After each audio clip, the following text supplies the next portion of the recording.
Gang, thank you for joining me for another market report. It is somewhat early in the morning when I'm recording this.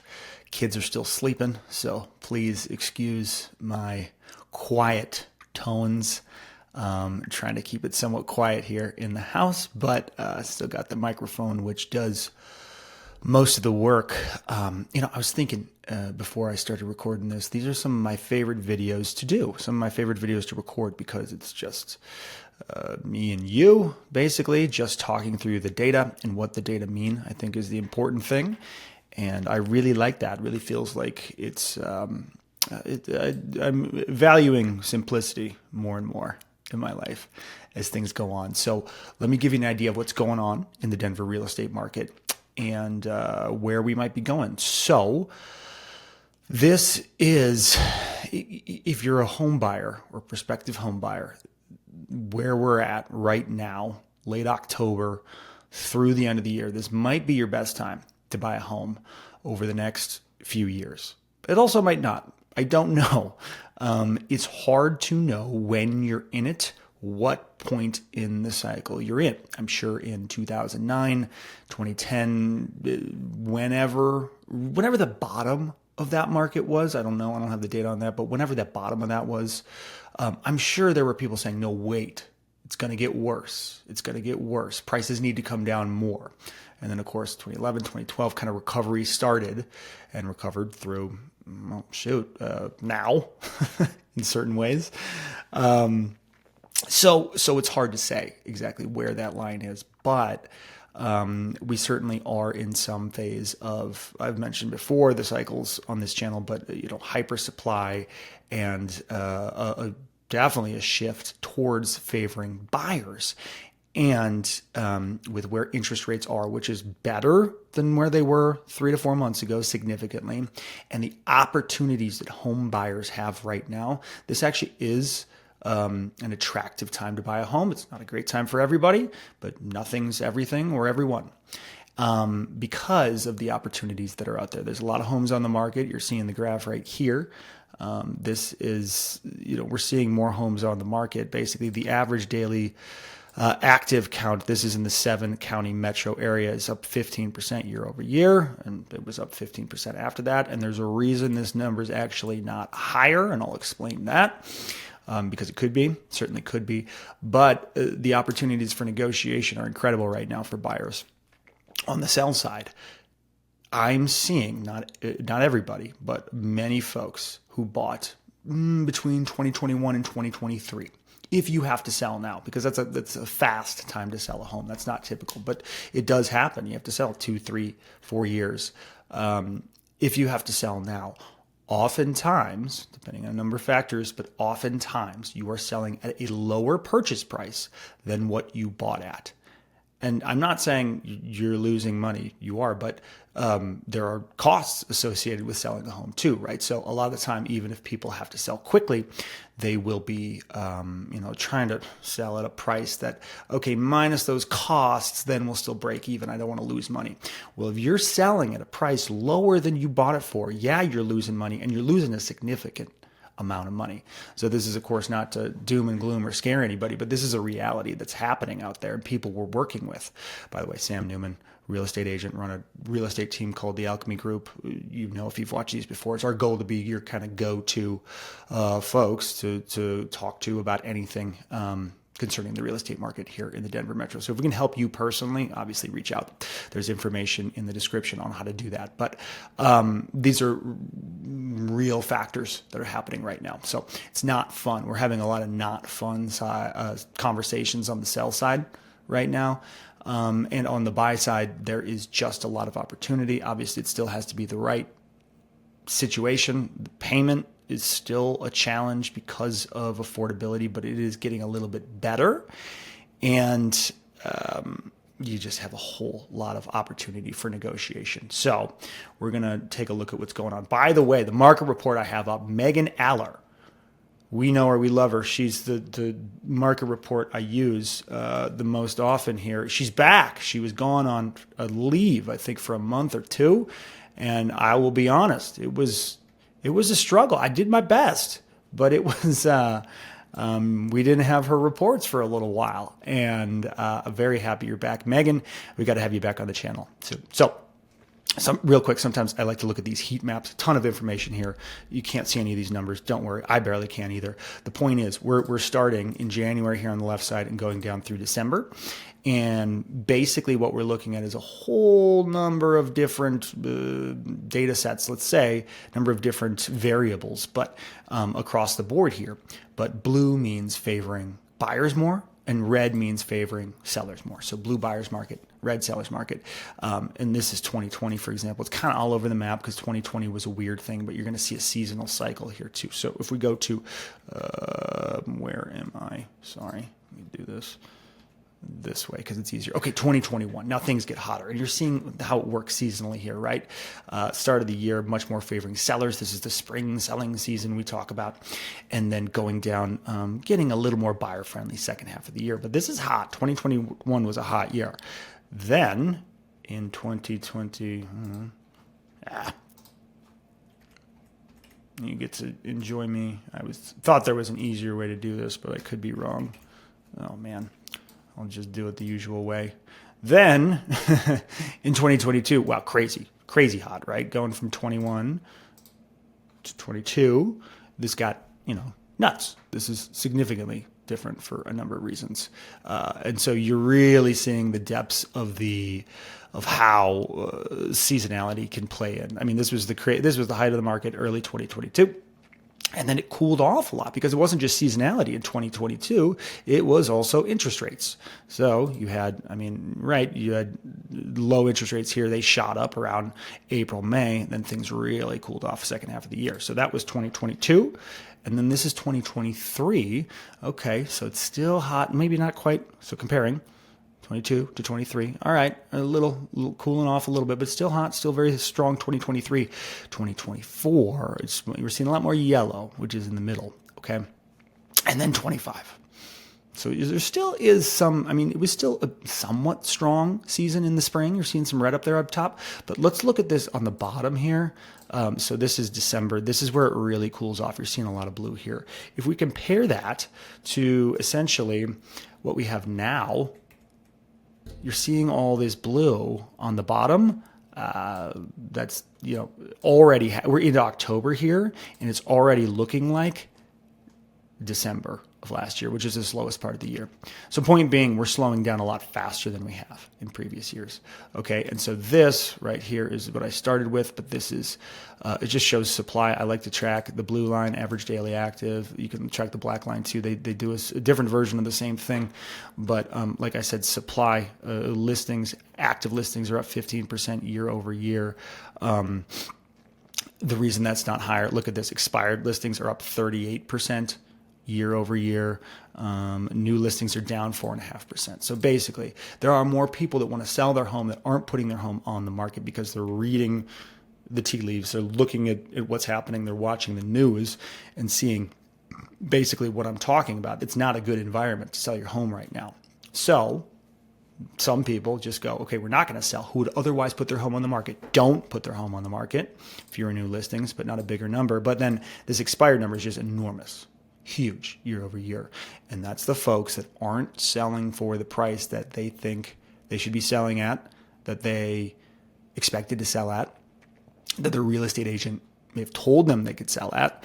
And so they're pulling it off the market. If they don't need to sell, they don't want to lose money. They don't want to sell for a lower price than what they bought for, if they bought in the last few years. By the way, if you bought in 2019 or before, you're good. It's all, could you have sold for more a few years ago? Yes. But those are unrealized gains. So you're still going to make money. You're good. And that's the majority of people out there. Grab a sip of coffee, if I may. So that's what's going on. A lot of listings expiring. And so that is keeping that average daily active, that inventory count from being even higher, because looking at, we're seeing 5-year highs here. And you're seeing the seasonal cycle over here, but that could be even higher. And so that's what's going on. And I mentioned, your real estate agent telling you could sell for more. We look at comps as real estate agents, right? That's how we price properties. We look at comparable sales. where you need to be right now, especially at this point in the year. But I would say in this point in the 5-year cycle as well, you can't just be pricing on recent comps. Comps 30, 60, 90 days ago, we need to be pricing in front of those. These are conversations we're having with sellers all the time and saying, because of what we're seeing, if we price based on those data, the market's moving quickly. Those are essentially out of date data, and the market is slowing down. And so we need to actually be in front of those. We need to be below those if we want to sell this home and sell it quickly and not sit on the market. Because when you sit on the market, that of course creates a depreciating asset. So there's different schools of thought about how to do this, and really it comes down to the seller's choice. But if you're okay, we can't be crazy. We used to be able to mess around with trying out kind of a high price. Okay, then it didn't work. We'll come down. We'll still sell the house. Now, if you try that high price out, you're going to miss that first wave of buyers, and you're going to really, really hamper yourself in your selling process. You're probably going to be selling below where you would have had you started where you should. But going in a more reasonable range, which is lower, if you're still starting on the top of that, you need to know that it might take a little while. We're talking months rather than weeks now. So it's a seller choice thing, and I just want to help sell it. If they're okay saying, hey, we don't need to sell fast, it might take 6 months, then we can do that. We still need to be intelligent, but we can do a different pricing strategy versus if they're saying we need to get out of here immediately. That'll be at a lower price, and a lot of the time it's a lower price than you're comfortable with because. Again, we're weighing buyers and sellers here. We have to buyers have so much to choose from. And we got to give them a reason. We got to present it professionally. We have to do the marketing, all these things that I've talked about on this channel before that we do on this channel sometimes. But we also, price is one of the biggest factors in selling a home. And so we have to make sure we're positioning it correctly and attractively when we are competing with these 12,000 other listings. Of course, it's not exactly 12,000, but this is odds of selling week by week. So this is just something that takes into account all the homes that were listed in a given week, how many went under contract. We're at 32%. You look at the graph, you can see that is over a 3-week period here. That's the lowest consistently since Megan started tracking this stuff in early 2020. She said that it might be partially due to the government shutdown, which I don't know what's going on there, but that may be true too. I think people are putting things on hold to wait to see what's going to happen. No markets like uncertainty, including the real estate market, but this is low. I mean, you're just seeing the tail of, it's sort of the inverse of what's happening here. This is interesting for setting expectations. Total showings per listing per week. Right now, the average is 1. I should say median. The median is 1.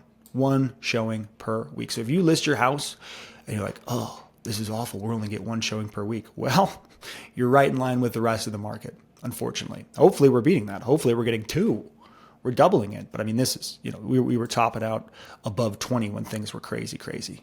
And this is 1, which is more typical. This was not the COVID market. I'm sorry, I'm doing a weird circle, but the COVID market was not normal. That was an outlier, right? So, it's more typical, but usually it's, 2, 3, we're at 1. It is slow. And part of this is seasonal too.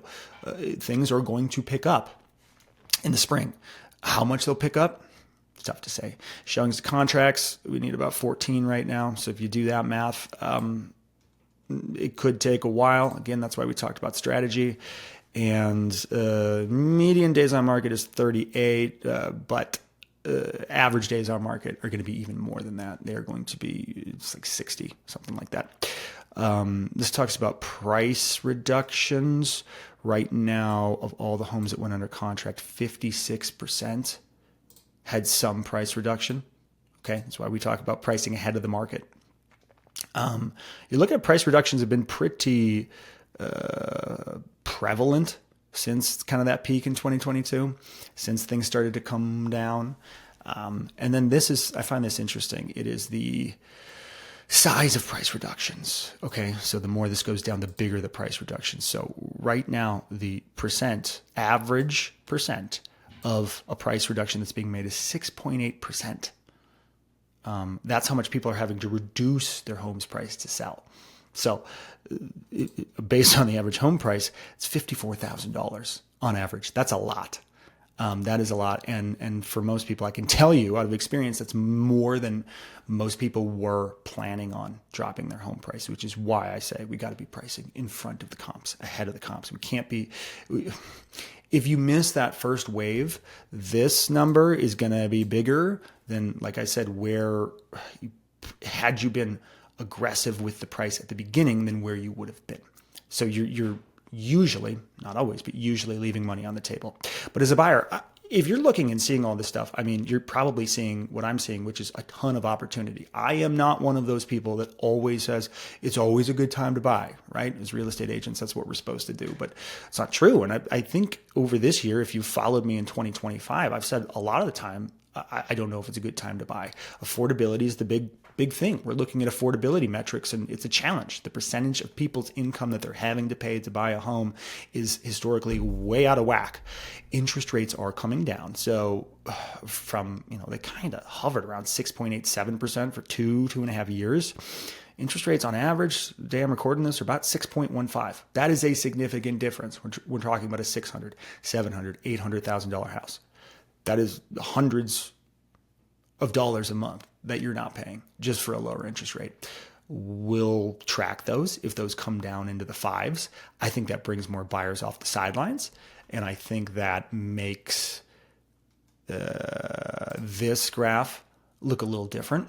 But buyers are getting a little relief with that interest rate coming down. The other option that we have is seller concessions. Seller concessions are super prevalent. And by the way, that's sort of the hidden data. That's not included in this pricing data necessarily. But there are seller concessions on something like 65-70% of transactions at close. Seller concession is just money that the seller, outside of the purchase price, takes and gives back to the buyer at closing. So it does factor into the net price, and it could be anything from $500 for inspection items to $15,000, $20,000 for a loan rate buy down. So that's where I was going with this. Seller concessions can be a useful tool to buy down the purchaser's interest rate, where the seller can give some money back to the buyer, less than they would have to in order to reduce the purchase price to get this under contract. So, but if you do it as a seller concession, it can be more valuable in terms of monthly payment for the buyer. So that is one thing. Again, we've talked about this before, but that can be sort of a win-win. But those opportunities are out there right now. As a buyer, you're getting when we look at the last 5 years, you're getting a attractive purchase price, and you're getting the opportunity for seller concessions. But of course, it always depends on your individual situation. And if that's something that I or the team can chat with you about, we'd love to do. So thank you for hanging out with me here, the dulcet tones of the early morning. We'll talk soon.